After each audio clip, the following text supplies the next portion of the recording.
According to World Health Organization, an estimated 2.3 billion adults and around 530 million children suffer from dental caries, commonly known as tooth decay, each year. So, does sugar cause caries?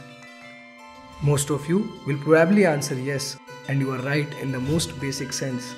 But how did we humans come to this conclusion? To understand this, let's go back in time. The year is 1930 and the dental health of the Scandinavian countries, which included Sweden, Denmark and Norway, is extremely poor. In 3-year-old children, dental caries occurred in 83% of the deciduous teeth, also known as milk teeth. And in a study done by Western World, the authors concluded that only 1 in 1,000 young men joining military services in Sweden were caries-free. Large-scale epidemiological studies undertaken during the World Wars, when sugar is rationed, have largely concluded that caries activity decreases in the entire population of a country in times of war. Moreover, the incidence of caries increases in primitive races as they adopt diets resembling those of civilized people. However, serious objections were raised against this line of thought. It was argued that the fluctuation in the consumption of sugar was not the only change during that period, and questions were also raised if conclusions based on observations made in animal hold true for human beings. In light of the poor oral health conditions of the vast majority of the population, the Swedish Parliament instituted a public dental service to cater to the oral health needs of the population. However, it was found that the cost of such a service will be enormous. The paper Purpose and Organization Vippeholm study estimated that around 137 to 163 million crowns were spent on dental treatment in Sweden, with an estimated population of 7 million. In the current context, this accounts to $207 to $246 million or 15 to 1800 Indian crores.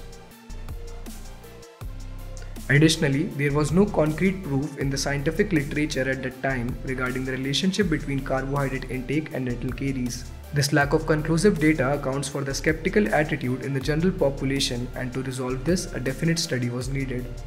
A proposal was drafted to the Parliament of Sweden stating the need for research in the prevention of dental caries.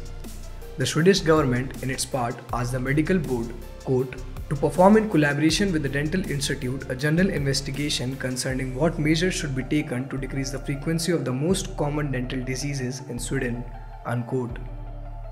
An extensive investigation for which several experts were consulted was started to find out how the request of the government should best be realized. But, as nothing runs smoothly, the researcher faced two major challenges when planning the investigation. First, where would they find subjects for such a long-term study? And secondly, how would they keep them under strict observation to rule out any other variables? They found the answer to both these problems at the Vippeholm Hospital, which would serve as the site for the most unethical study of dental history. Vippeholm Hospital is an institute for the mentally challenged, and with its large number of permanent patients, it provided the perfect opportunity for researchers to perform long-term nutritional studies under well-controlled conditions. The study was divided into 4 parts and ran from 1945 to 1951. The first phase was called the preparatory period, and the major agenda during this phase of the study was the patient selection. The hospital was divided into 12 departments and accommodated in 6 buildings, and there were a total of 964 inmates who were under constant supervision of 30 personnel and were not allowed to leave the premises. The patient selection criteria for the study included that they should not object to dental checkups, should not have any underlying disease which required diet modification, and the last one, that they should have at least 10 teeth. The last point reiterates the poor oral health condition of the population during the commencement of the study. 634 patients from the hospital were included in the study, and that too without their consent, out of which only 436 were considered for the final analysis. We can see the gender and age distribution of the included patient in this table. An alarming fact we observe from the table is that 24 inmates were 15 years or younger at the time of commencement of the study, putting their future in jeopardy due to the potential consequences of the study. Another important aspect was to select the caries index system, which will be used to monitor the progression of caries lesions in the patient. The Scandinavian monologue system was chosen for this purpose. With this system, it was possible to describe the position, type, and size of any cavity at a given time. It could also keep a track of the increase in the number of cavities between 2 consecutive checkups, and the most important one, that it can record the increase in the size of the cavities over time. During this phase, a normal hospital diet was given to the subjects. For the remainder of the study, the patients were divided into 1 control and 6 experimental groups, which were named according to the type of dietary sugar given to each group. The second part of the study was the vitamin study period. The purpose of this phase was to gain clarity on whether dental caries activity in men is related to one of the most important accessory foodstuffs, that is vitamins. In these trials, caries activity was fairly low and did not differ significantly between experimental groups, in which a dietary surplus of various vitamins or calcium fluorine was provided. However, they had no caries arresting effect under the experimental conditions. The vitamin trial showed that an all-round diet was associated with a low caries activity. The next phase of the study lasted 4 years. For this period, the study was further divided into Carbohydrate 1, covering the first and second year of the study, and Carbohydrate 2, covering the third and fourth year. Now, let us discuss the carbohydrate study from group to group. The control group has 60 males and they were given the basic hospital diet with no added carbohydrate.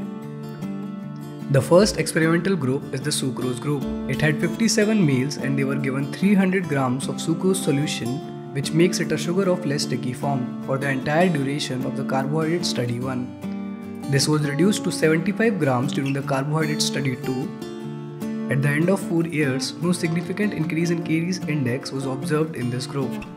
Next is the bread group. This group had 41 males and 42 females. A total of 345 grams of sweet bread containing 50 grams of sugar was given once daily with afternoon coffee for the period of carbohydrate study 1. During the carbohydrate study 2, sweet bread was divided into 4 portions and was given with every meal. There was a significant increase in caries in male participant compared to the female counterparts.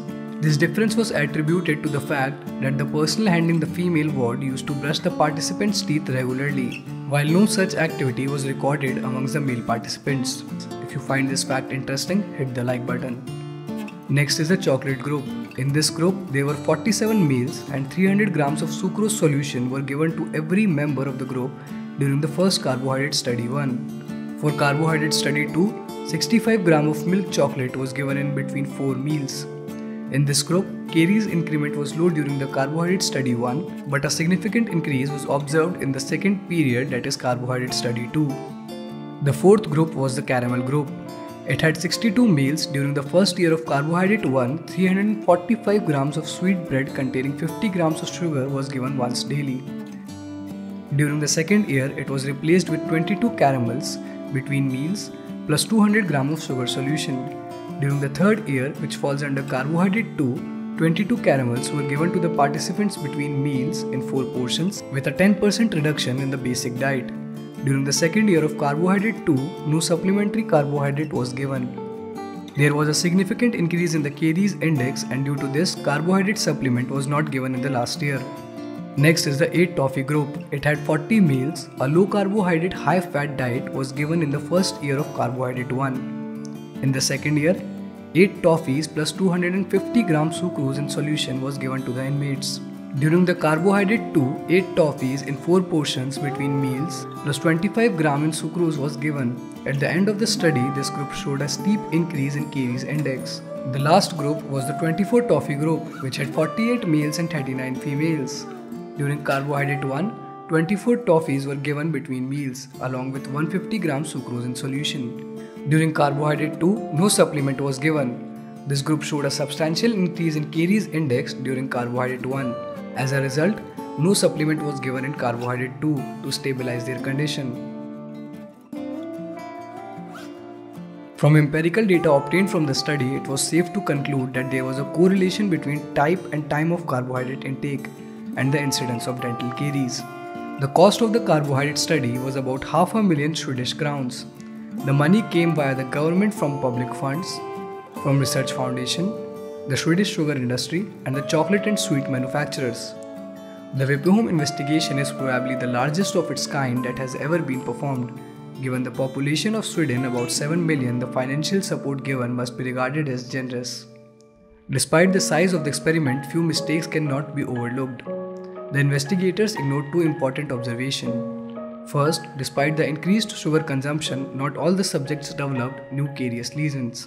Second, some subjects developed caries lesions even when they were not consuming sugar substitutes.